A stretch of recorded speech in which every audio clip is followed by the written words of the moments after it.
10 লাখ মানুষের শহর গাজা সিটি দখলে অভিযান শুরু করেছে দেশটির সেনাবাহিনী। ইতোমধ্যে তারা শহরের উপকণ্ঠে নিয়ন্ত্রণ নিয়েছে।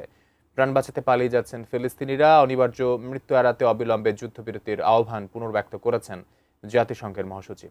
গাজা সিটি দখলে ইসরায়েলের পরিকল্পনা অতীতের মতোই ব্যর্থ হবে বলে মন্তব্য করেছে হামাস। বিস্তারিত শাওন মাহফুজের প্রতিবেদনে।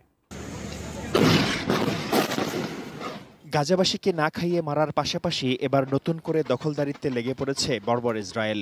প্রতিরক্ষামন্ত্রী ইসরায়েল কাৎজের অনুমোদন পাওয়ার পর এবার গাজা সিটি দখলে অভিযান শুরু করেছে দেশটির সেনাবাহিনী। শহরের উপকণ্ঠের নিয়ন্ত্রণ নিয়েছে তারা।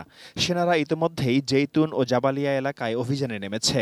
অভিযান জোরদার করতে সেপ্টেম্বরের শুরুতে প্রায় 60,000 রিজার্ভ সৈন্যকে তলব করা হয়েছে। অভিযান শুরু হওয়ার আগে থেকেই প্রাণে বাঁচতে গাজা সিটি থেকে পালিয়ে যাচ্ছেন হাজার হাজার ফিলিস্তিনি। মাথা গোজার শেষ আশ্রয় অস্থায়ী তাঁবু নিয়ে যাযাবরের মতো জীবনযাপন করতে অন্যত্র সরে যেতে হচ্ছে তাদেরকে।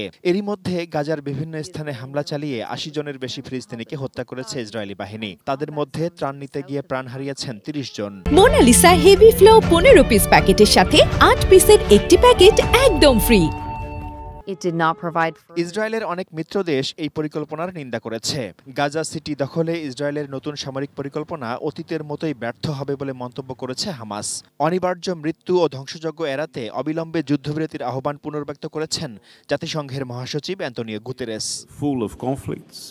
এদিকে পশ্চিম তীরের 63টি প্রত্নতাত্ত্বিক স্থানকে অবৈধভাবে নিজেদের ঐতিহ্যবাহী স্থান হিসেবে ঘোষণা করেছে ইসরায়েল। এই পদক্ষেপ আন্তর্জাতিক আইন ও দায়বদ্ধতার স্পষ্ট লঙ্ঘন বলে অভিহিত করেছে ফিলিস্তিনের একটি গবেষণা প্রতিষ্ঠান। অন্যদিকে যুক্তরাষ্ট্রের 58% মানুষ মনে করেন জাতিসংঘের সব দেশের উচিত ফিলিস্তিনকে একটি স্বাধীন রাষ্ট্র হিসেবে স্বীকৃতি দেয়া। রয়টার্স ও ইপসোসের নতুন এক জরিপে এমন তথ্য উঠে এসেছে। Shaon Mahfuz, desk report, ATN news.